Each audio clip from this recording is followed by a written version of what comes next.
Well, hello and welcome back to Elevate Ordinary. I'm your host, JonMarc Grodi. And I'm Teresa Grodi. And we're back with another extraordinary conversation about the ordinary pursuit of truth, goodness, and beauty. We're great to be back with you again here today. And we're talking homeschooling. We're finally going to do it. We're going to dig into that topic that's close, near and dear to our hearts here. I will say, right off the get-go, like we've talked a lot in the past about kind of the ethos, the shtick of our show. I mean, we're not here to lecture. We're not here to teach definitively, certainly about any of these topics. We're having a conversation. We're sharing it with you, sharing our experiences. We'd love to know what you think. And so today this isn't Homeschooling 101, as you pointed out before the episode today, Teresa. Yeah. This is like, we're talking through our mindsets and our kind of journey through it and hopefully some advice. And this is like homeschooling real time. Real talk. Right? Real time. Real time.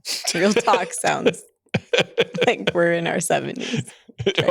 Trying to appeal to the youths. I'm trying to appeal to the youths, babe. We're going to spell homeschooling with a Z somehow. Sorry, did I already ruin our episode? No, just keep going. Yeah, so not Homeschooling 101. This is going to be messy.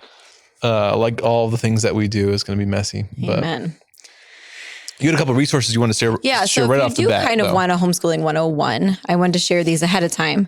Probably the best homeschooling podcast, if there was like a one shot, I think it's like 2 hours, but it is well worth every second of it. It's called The Secrets of Joe Schooling by Jennifer Fulwiler.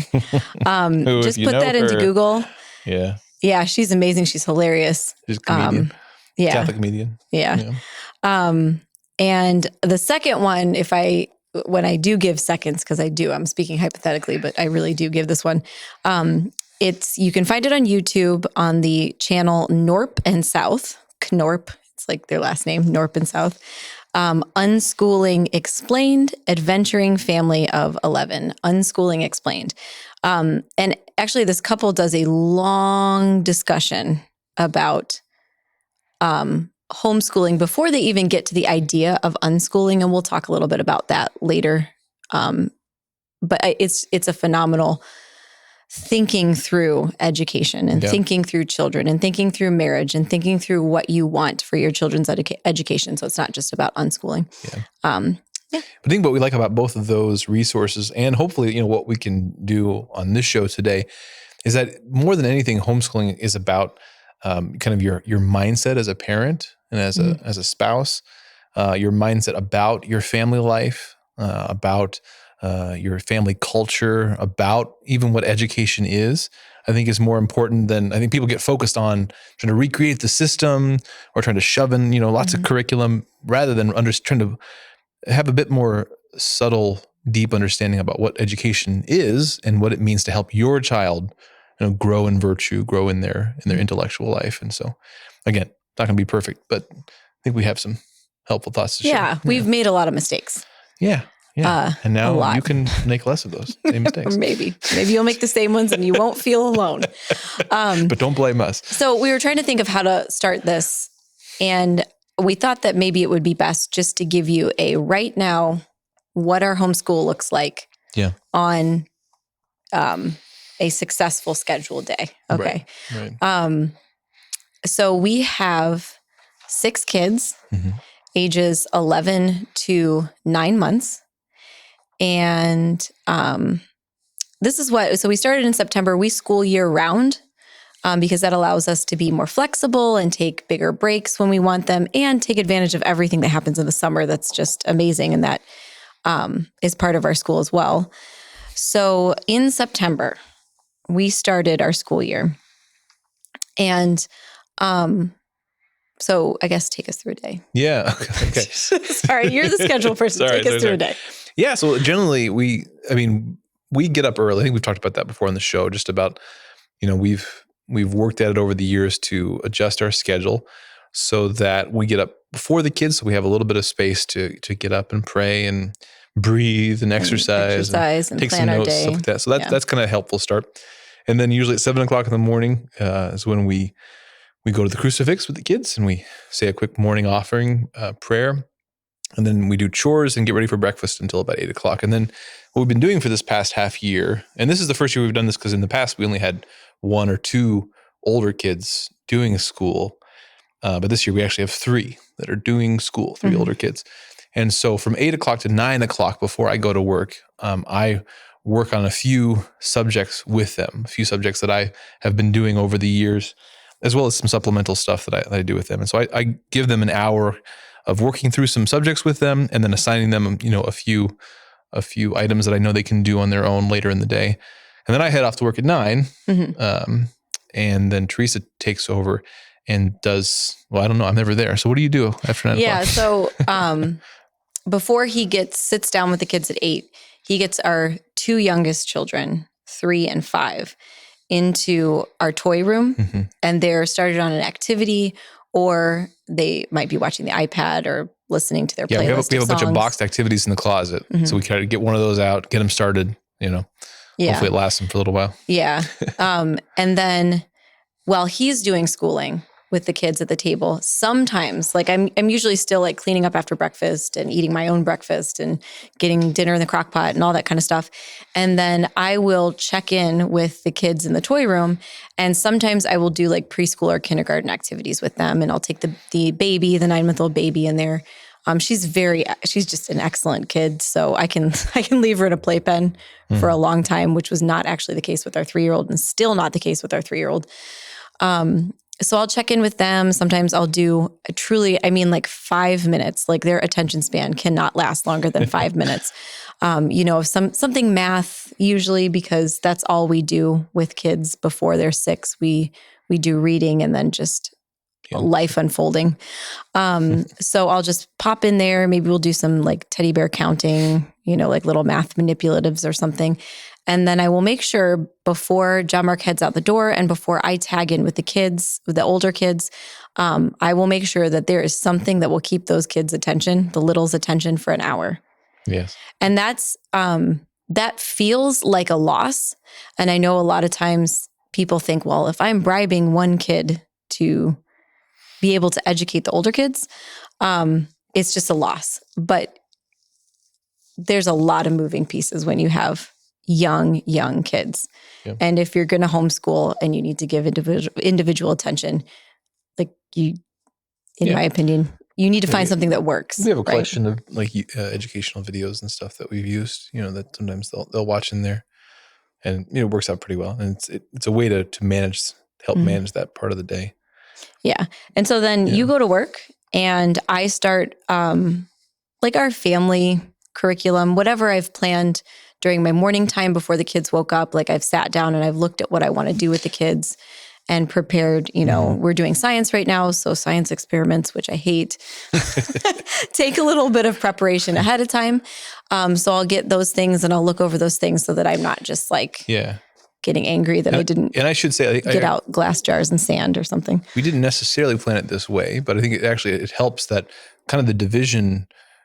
I focus on sort of the core, long-term subjects. So I've taught all the kids. I've been the main one teaching the kids to read, working intensely with each kid as they kind of get to the age where it's sort of clicking for them.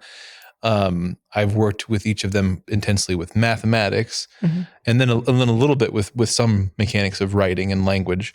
And then I've begun doing Latin with the older 3 kids. And my main reason for Latin is I think that learning Latin, from my own experience and from what I've understand from other families, it's a great foundation stone for language in lots of different senses. The best way to learn grammar in your own language is actually to learn Latin, because learning grammar in your own language is absolutely mind-numbingly boring.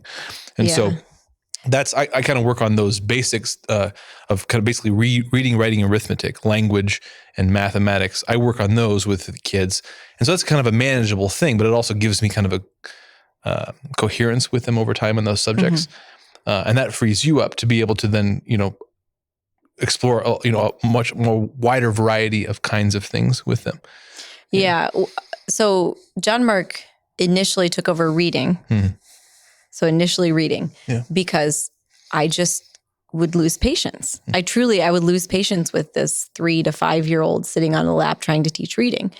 And so the more patient parent took it over, or at least patient in that situation, Right. And although you are the more patient parent overall in general. For some reason that one just worked. Yeah. And the same thing with math. I'm a math person. I love math and I excelled at math. well into college. But trying to teach a kid who doesn't understand why 2 + 2 = 4 was like, it made me want to lose my mind. Again, it was the patience thing. Like, I couldn't do it, but you were not a math person. And the particular curriculum that we use, called Life of Fred, it's a reading-based, logic-based curriculum. A lot of and discussion, you just had so much fun. Like, you were doing math and loving it for the first time, and you were kind of learning with the kids. So it became your thing. Yeah, I didn't think about that actually. So that is one of the core, and we'll talk about this more later, but one of like the foundation stones of our particular approach to homeschooling is the reading. Like, we really hold off on a lot and work very slowly, patiently to get a kid reading really well, so that they can read every sign, every plaque, every brochure they pick up. They can read their workbook if you give it to them. They can read through this math curriculum. And that makes all the rest of education much easier, number one, but also makes everything you do in life more educational, just by the fact that you can read anything that comes in front of you. It's the engine building. Yeah. Board game engine building thing. We got an episode coming up. If he gets the kids reading before, in Ohio, formal education legally begins at 6. And we kind of sort of follow Charlotte Mason in the early years, which again, she would say no formal reading or no formal education until 6, unless it's child-led, like your kid just really wants to sit down with the older kids with a workbook and do handwriting or something. Like, you would let the child kind of lead that. But yeah, if he sets them up with reading before we even start formal schooling, it's like, I can make a list and the kids can follow the list and they can read their own instructions in their workbook, and they can kind of be self-driven. And then also, anything that we have out in the house becomes then consumable. Yeah. So be careful once your kids learn how to read. We had a problem with the Bible, the Old Testament in particular. Kids started reading, and then 4 and 5-year-olds are using all kinds of really strange language that came out of the Bible. I think I waylaid this a little bit. So we'll get more into the theory ideas later, but in terms of what we're doing now. So wrap up our little ideal day. So I'll do the formal subjects that I want to do with the kids. And then, our afternoon is free for, if it's a work day, then we have to work or the kids get projects or whatever. And then, but a lot of times when the weather is nice, we just do field trips. We'll just go to a park or go to a museum or things like that. And now I don't do those a ton, and I usually don't do them with the younger kids, like museums or things. So don't think like Teresa's out there all the time. Like, we'll go to parks. I'll take all 6 kids to the park. But yeah, if we can get a couple hours of good schooling with them in the morning, and they can then just play and read, and just participate in family, work and prayer and life the rest of the day, and we count that as a pretty big a win of a day, I would say. Yeah, and then it also allows, as the kids get older, they have freedom to pursue things that they like. Yeah. Like our son has a job, a weekly job, like picking up dog poop for a neighbor, So it's like he's free to do that. Our girls are free to go over to someone's house and help them or to help grandma. And in the future, hopefully this will result in the ability to shadow, different jobs and different vocations. Go hang out with the mechanic family, learn how to change your oil. But like, those things can occur outside of when all of the other kids get out of school and all the activities happen. Like, we can be helpful and take advantage of things that are occurring during the daytime hours. So that's really where we are right now. We're going to dig into some of our mindset stuff and just, things that we've learned that might be helpful to you. But that's kind of a snapshot of what it looks like right now. And it looked different last year. It'll probably look a little bit different next year. We have more things we wanted to say. Do the rest of what our school looks like now. Sorry. I'm reading my notes. We have Teresa's note-taking style on a piece of paper, and JonMarc's got his iPad. So what does our school look like? Okay, so if we were to give just overarching generalizations about our school, like, number one, lots of conversation. Sometimes to the point where we're late for things. Like, we're late to go places because have valued the conversation over getting out the door on time, so just lots of conversation, lots of questions asking. That involves as well a lot of boundaries, right? The kids have to be able to accept that you don't hate them if you're not answering their question at that moment, whatever. We have a culture of reading in our house. Books are everywhere. Hundreds of books everywhere on the floor all the time. Our kids consume audiobooks all the time. Like they've got both a large vocabulary from the audiobooks, but also a large repertoire of accents. All over the world, our kids can do accents. We school year round, like we said before, just because that gives us more time to take breaks whenever we want. And by breaks, I mean like a week to a month, we could take a break, Yeah. And I'd say, one of the things that's connected to that is that what we value more than a whole lot of intense formal schooling is we value, working always on our family culture, our family like rhythms and routines. And so we don't have really, one way of living, one way of structuring our life, in the winter and the different one in the summer. It's largely the same thing. It's the same basic structure because we're trying to kind of live this rhythm of life. And so schooling all year round just makes it, we have a basic structure that we follow, even when it's the summer months and we're spending more time outside, we still have the basic, rhythm of life. Yeah. And I also like that kids aren't like looking forward to a time off as much. Yeah. Because school education, it's not seen as something in a box. Yeah. Yeah. And that it's just, if they want to learn something, then here's the YouTube video or here's the book that we got from the library. Like you can learn this thing yourself.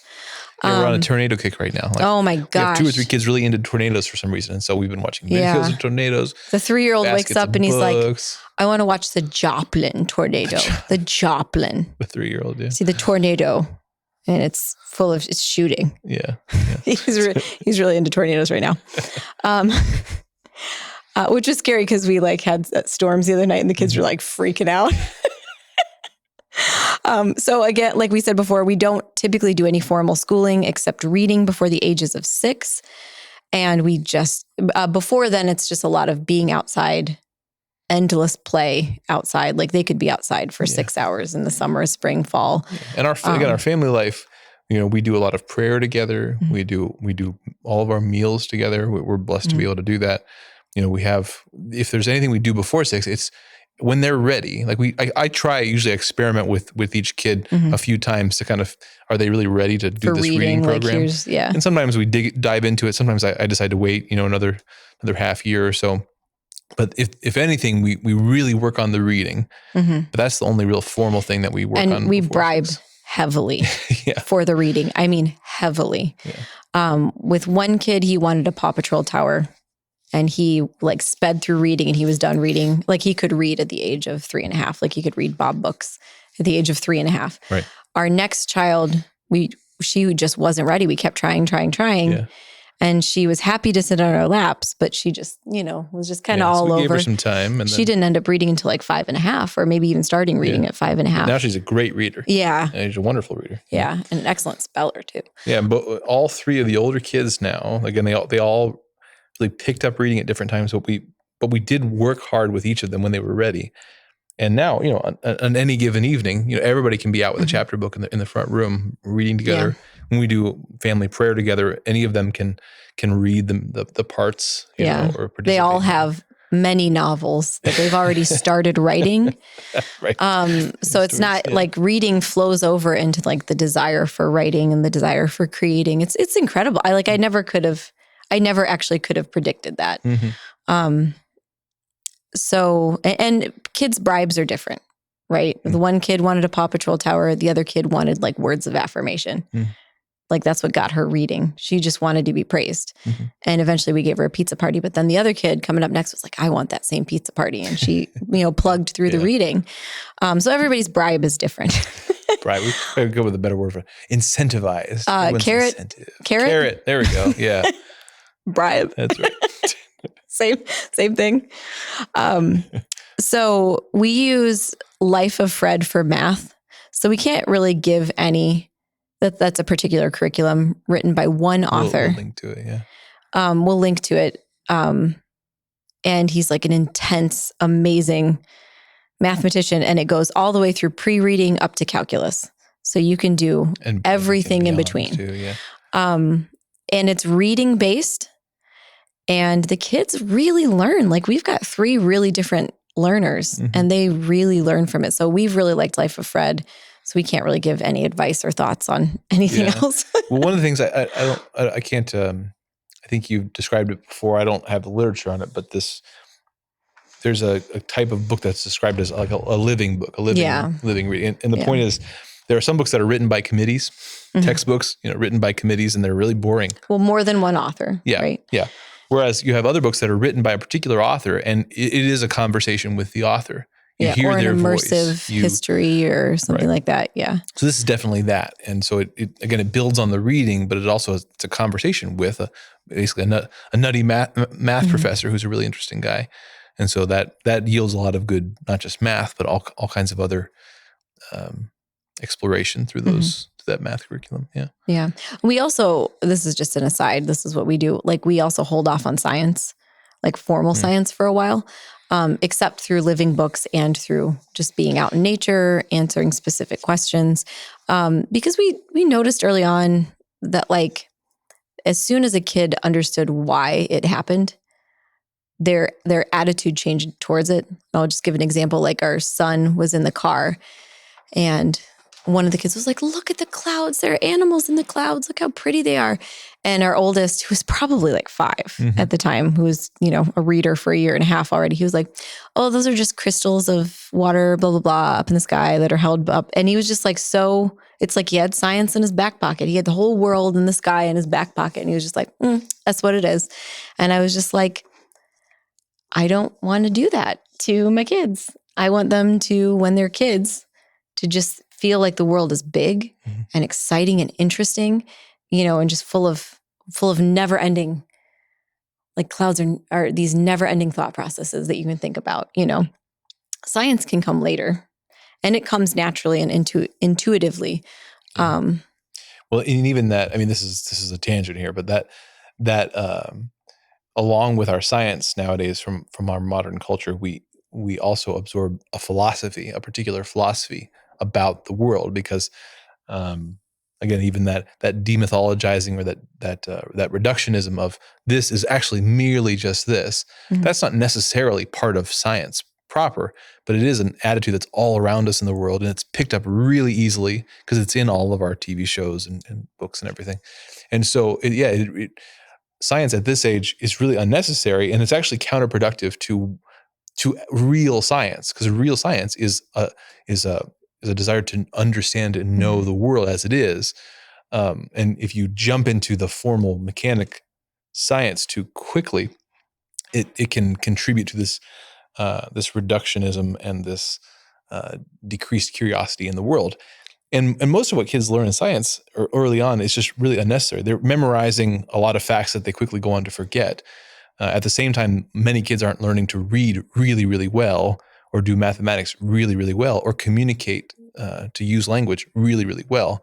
So we work harder, much harder on those things first. And that way they're much more prepared when it is time to study science in a formal way. I agree. Yeah. We have here, we do daily prayer and board games, I think. Did you add that on there? Oh yeah, sorry. I don't have any reference of what that is. I was just other examples, because again, an important piece of all this is just, at least for us, is that homeschooling is just not in a box. Schooling is not in a box. Education is not in a box.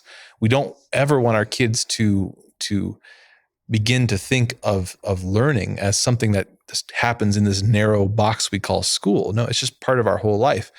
And so again, part of the rhythm of our family life is praying the gospel of the day, praying night prayer together, praying the morning offering together, or playing games that require thought and counting and strategizing and talking and writing and things down, laughing and beating other people and being a loser and a winner. And that's just part of the structure of daily life. And there a lot of learning happens really organically through those kinds of things, and we really value that. Like our 2-year-old at some point was able to count over 100 because her brother would go in the corner and have to count to 200. I mean, like we didn't even teach her that. Naughty, yeah. She picked it right up. And actually that is one of just one of the benefits of like the sibling relationship is that first kid, all the other kids are going to want to be just like him, especially when they're younger. And so anything that you pour into that eldest kid, you know, really excellent reading, love reading. We're all mommy, daddy, oldest kid are just sitting around and reading and, you know, singing loud, you know, like you in particular, like to sing and be boisterous and loud and theatrical. And so all of our kids are like that now. The oldest is like that, and all of them are like that. I taught the oldest kid how to make puns, and now every single kid. You're regretting that one. If you come to dinner at our house, at some point, I will be like, we need to stop making jokes, children. You brought up the board games. Sorry. Another just example I love to share with that one is that like I joke, but I'm not really joking that I buy board games, and then I have our eldest son. You learn how to play this. You read the directions, figure it all out, and then teach it to me, and then I'll play with you, man. Because that's the hard part, but it's also the part that has the most learning involved. Yeah. So he's good at it. He'll sit there and pour through it and set it all up and figure all the rules out, and then he'll explain them to me, and we'll work out a few kinks, and then we'll play. And the point is that whole process has been reading and strategy and problem solving, and there's a lot that goes into. And just getting that set up and he's ready. Then teaching. Yeah, and that's precisely. like real self-confidence. Like I am confident in this matter, and I've now taught it to you, which means it's solidified even further in my mind. You know, cooking is like that. Yeah. From a really young age, I give the kids recipes, just a recipe when they can read, just a printed out piece of paper. And, you know, maybe depending on the age, I put it in the oven for them or start the oven. Our oven is a little complicated. And so it's like maybe I do some of those things, but they walk through the recipe and they do the recipe, and that's math. It's direction reading. Yeah. You can get it wrong and you can't backtrack when you're baking, you know, so you have to start over again. And like, there's so much to learn even in just doing a recipe. Yeah. You know, so that's kind of what our school was. That our like. Snapshot? That was, yes. That was a kind of where we are currently snapshot. In our life. Yeah. So we wanted to break this up into a few different sections because we were having a hard time deciding on what direction to go. Well, and the way that I would contextualize, you can correct me if I'm wrong here, the way we're thinking of these next kind of sections. Again, it's really intimidating for so many people to even think about homeschooling. And part of the reason why is because the mindsets they have about education, about what schooling is, and thus what homeschooling would be if I did it, is based a lot on what they've observed in a formal public school type setting or private school. And when they think about homeschooling, they think necessarily that that has to be sort of recreated at home. And there's some aspects of that we disagree with that just aren't necessary. And so really what we want to talk through is a little bit of the mindset about what education is.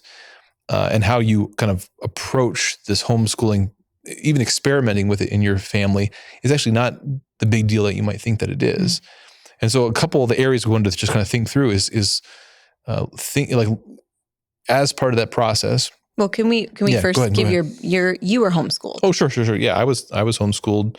Let's see, first through 6th grade, and then I kind of did a hybrid thing, 7th and 8th grade, junior high, so some online classes. No, that was online classes. I was still at home, but I was playing sports, you know, just on the local teams at that point.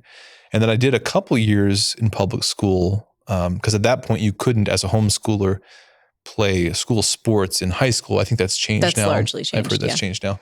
But I did it for a couple of years. I also kind of wanted to know, I even recognized at that age that we were real laissez-faire about our schooling, you know, much more even. Oh, so your mom will tell you that. Than we are now. Remember. Like we're pretty laissez-faire, but they were real laid just back. Gave them a textbook and said, learn this. So I kind of wanted to, like, I had this interest to know, like, am I like way behind? Like, where do I stack up? And I went there and I did just fine. I got, you know, A's and a few B's. But I did just fine at the formal work. So I ended up then finishing up at home the last 2 years of high school. Yeah. Well, you took yourself out because you were bored. Yeah. Well, I was bored and I was missing my friends, and I there was definitely a whole lot of real world I was encountering for the first time, and some of it was good. Most of it was it wasn't great. It was just a typical public school experience. And so, yeah, I mean, but it was overall, it was a really good experience. I always then kind of figured I would homeschool. I wanted to homeschool. I didn't have any trouble getting into higher education or keeping up and doing the work when I did. There were some things I wanted to do a little bit better than in my experience, but I also recognized in my experience, I saw that that the benefits of homeschooling cover a lot of even its flaws that might be present in any particular family. Yeah. So. Yeah. You were not homeschooled. I was not homeschooled. And actually, I came to marriage. I remember we had this discussion when we were engaged, and we were like on Taco Bell's lawn. We like went to Taco Bell. Remember these things? And it was like the middle of the day, and we like sat and had a picnic on Taco Bell's lawn. And I was just like, I mean, well, that's where we were, honey. We were in college. And I mean, I was like crying and just telling you that I would never stay at home and I would never homeschool. And I don't even know where this was coming from because I don't know. Like, I was just like, I worked so hard. There's just these ideals of like how everything would be taken away from me if I suddenly like chose to do something different than what my degree path told me to do. I don't know. I was just like kicking and screaming coming into homeschooling. And even when we had our first kid, I was like, we'll drive 45 minutes so you can go to a good preschool because I don't know what to do with children. I've never been around children. I never wanted children. And now I have one. So I'm not educated in like how to take care of early childhood, you know? And I like, I remember all these moms looking at me like, you're insane.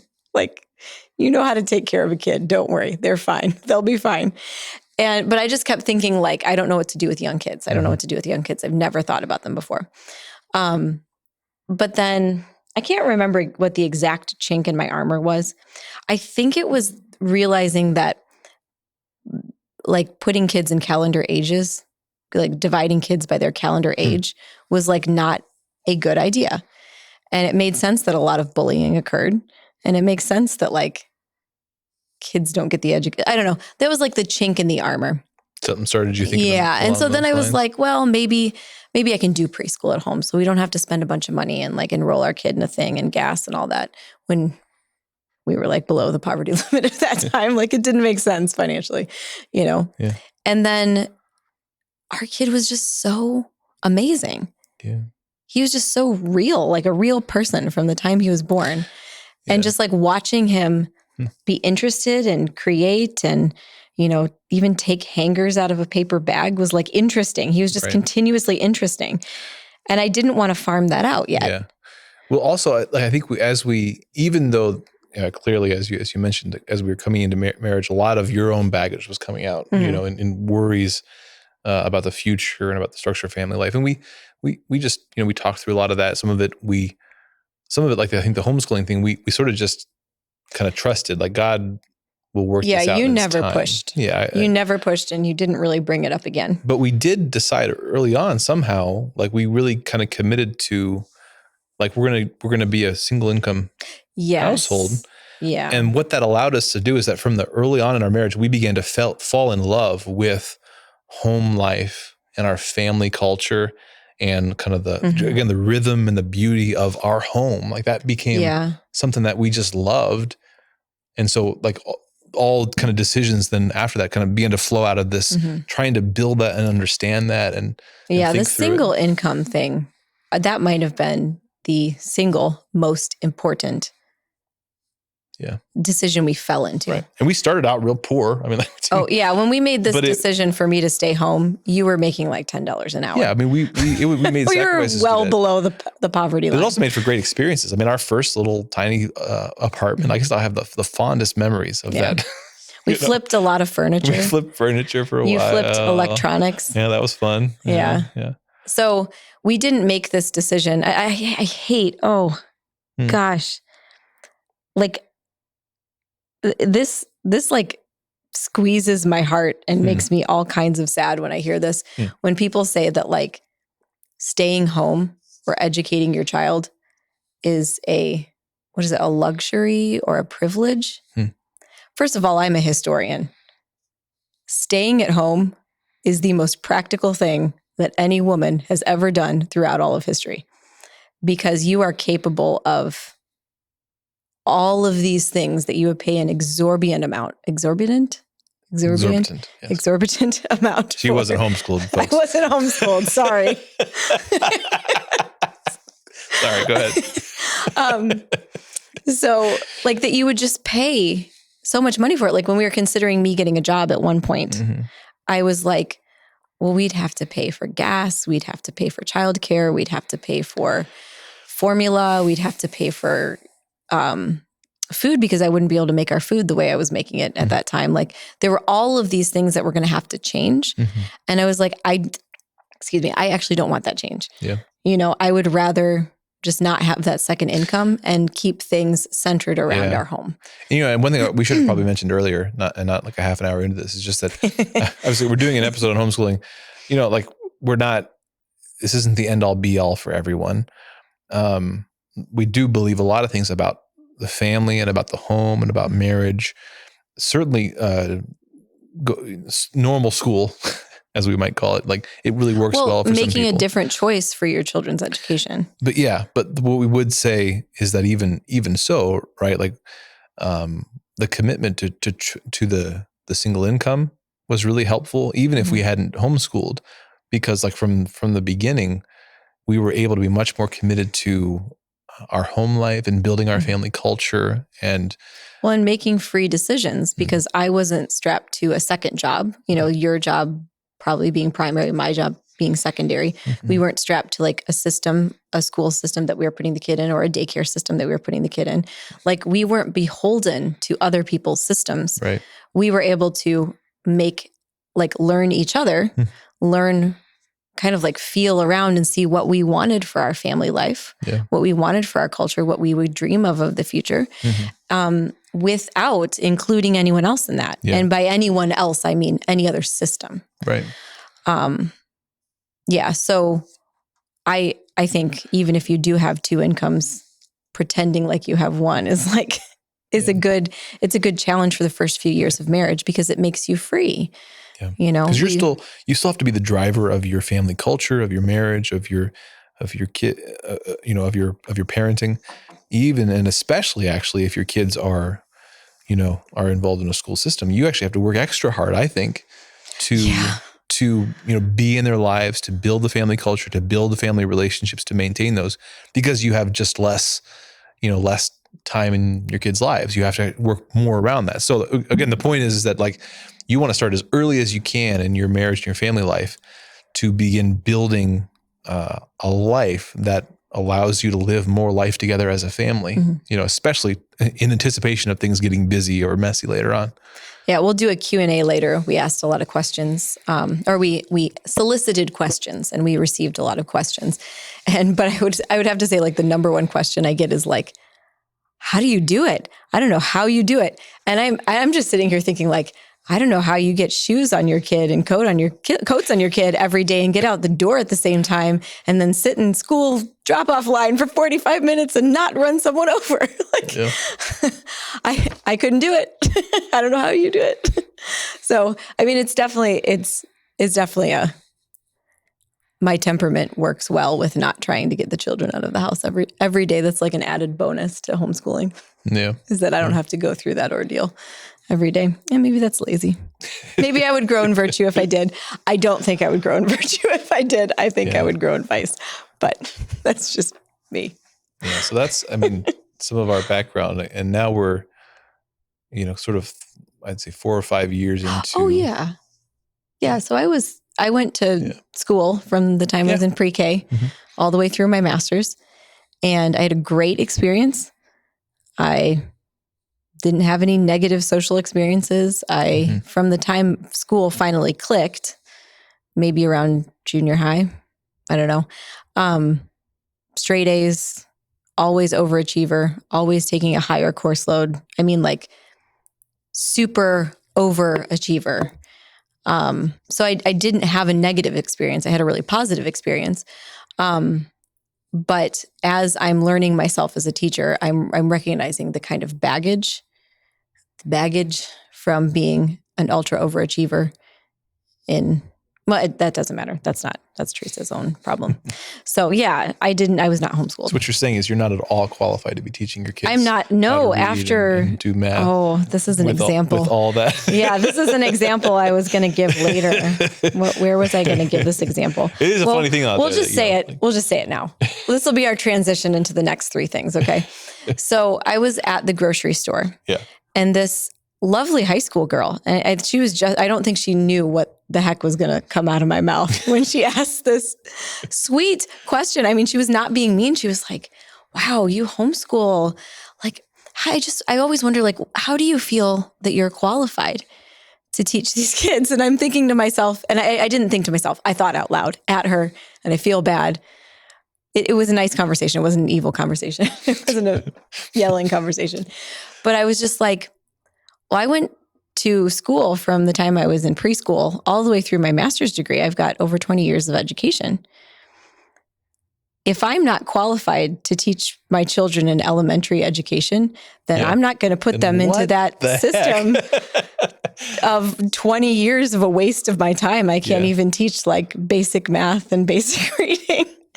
So in reality, I'm overqualified. We're all overqualified. Yeah. Probably if you're listening to this, you're overqualified. And that's a takeaway. Yeah, you almost certainly are. And one of the reasons, I think, again, this is why we're going to talk more about the mindsets that go into this, is that, again, our ideas of education are kind of goofy. One real quick example here is just a lot of what we call education in the school system is simply the memorization, sometimes the memorization, but more often just the exposure to a lot of facts about the world. Science facts, history facts, these facts, those facts. And those are helpful and they have a place. But that's different than the mechanics of learning how to learn, learning how to communicate, learning how to explore. Because you can memorize or be exposed to 1,000 facts and learn them for a test and then forget them a week later. But to learn the skills to, like, for instance, to learn to read really, really well, to be very, very comfortable reading anything that's put in front of you and to enjoy doing it, to be able to do math well, to be able to seek out information well and communicate it well in written form as well as through speaking. If you can do those things well, then you can then go pick up and work with any other subject you need to learn. But because we think of education more in terms of just trying to cram in lots of facts. Well, I mean, I don't want to be rude to teachers. Oh, no, okay? No. Yeah. Because it is very different to teach your child who you know very well. You know them, like they're your child. Yeah. And teach 20 to 40 students, or if you're in the high school level, you're teaching 100 to 200 students, in and out. So it doesn't mean that education degrees aren't important. It just means that when you're teaching your own child, it's very different than teaching 20 to 30 to 200 students in a classroom, and putting that together and staying on track. Anybody. It's just, it is the mindset that comes out of it, though. I think that you think, hey, well, I don't know all kinds of science facts. And I don't know a bunch of chemistry stuff. No, that was definitely me. You can teach your kid to read really well. And then you've got a library, you've got YouTube, you've got teachers, you've got a school, you have things that you can apply to get that additional expertise. Oh, but you can teach your kid to be a really, really good learner. There's an excellent book, and it's made as both an adult book and a kid's book. So your fourth grader could read it, the kid's version of it. But it's, I forgot his name. Oh my gosh, he's the brain surgeon who separated the conjoined twins. Oh, Ben Carson. Ben Carson. Yeah. Okay, so like his education journey is just amazing, and his mom was illiterate, and he and his brother never knew she was illiterate. She was very smart. Yeah. And never let him in on the fact. And they got a different education than the kids they were going to school with because of their mom. And I guess, okay, so this is a Catholic podcast. We probably should mention this. The Catechism says that parents are the primary educator of their children. So when we're talking about homeschooling, all parents are the primary educators of their children. So choosing to homeschool is, you're educating your child, but choosing, okay, St. Joe's mommy, this is the education that I'm going to choose for my child, or this co-op is the education I'm going to choose for my child, or we have an excellent public elementary school right here next to our house that we can walk to every day. This is the education choice. So you're still acting as the primary educator of your child, regardless of what you choose for their education. Right. Because there's plenty of stuff that I farm out to other people that I just don't want to do. I don't want to do science experiments. And there are certain subjects that I would rather pay an online tutor to do, or I don't speak all languages. Like we have a kid who wants to learn Japanese. She's really insistent about it. I don't know Japanese, and I'm pretty sure I can't learn Japanese. It's your responsibility as a parent. It's your right as a parent to make decisions about your children's education. But it's also like you have to keep it in mind. You got to believe this, that you are the most qualified person in the world to look at your child and evaluate, like, is this really working for them? Is this making them happy and holy and healthy? Is this current situation helping them to grow and develop, not just in a narrow, academic science facts sort of way, but as a whole person? Is this helping them flourish? And if it's not, it is just so within your wheelhouse and your right to say, you know what, we're going to take a break from this school or this class, this system, and try something different. We won't to do figure homework, out what helps them. Child's teacher. No, we've had friends who've done that. Like, this is too much homework for a 5-year-old. We will not do it. It's at home. Home time is home time. School time is school time. Yeah. I will accept the consequences if she doesn't understand her, and that's. Wait a minute. She's going to get a C on her second grade transcript. It's going to follow her until she dies. And all due respect to the person that you're giving to educate your child. Yeah. But for sure. You have. Just don't cede your right and your responsibility and your authority as a parent to be the one who's evaluating and saying, this is working and helping my child, or it's not. Yeah. We've talked about it a lot, and we haven't gotten very far in your notes. Yeah. So this is likely going to be a 3-part, a 2 or 3 part episode. Yeah. Exciting. How about we wrap it up there? Okay. So the first part that we just did was a snapshot of what we're doing now, a little bit of our own journey and some mindset stuff. I think the second episode that we'll do next, learning your child, learning yourself, and learning your environment. Yeah. And so that, again, this is mindset. This is thinking through, maybe demystifying, demythologizing, getting it out of the clouds, this idea that this is something so big and hard and difficult that you can't do. No, actually, it's a journey of, again, as you said, learning your child, learning yourself, learning about your home, your family, and the opportunities that you have there, and recognizing that, no, you're surrounded by the tools you need to be the very best educator. Yeah. And then let's say part number 3 is practical advice and Q&A. Cool. So we solicited questions for Q&A. Sorry, go ahead. No, that's it. That's cool. I will do that. So thanks for joining us for this episode of Elevate Ordinary. Again, we'll be back next time with more. We're going to continue this topic, as we said. So we'll see you then. God bless.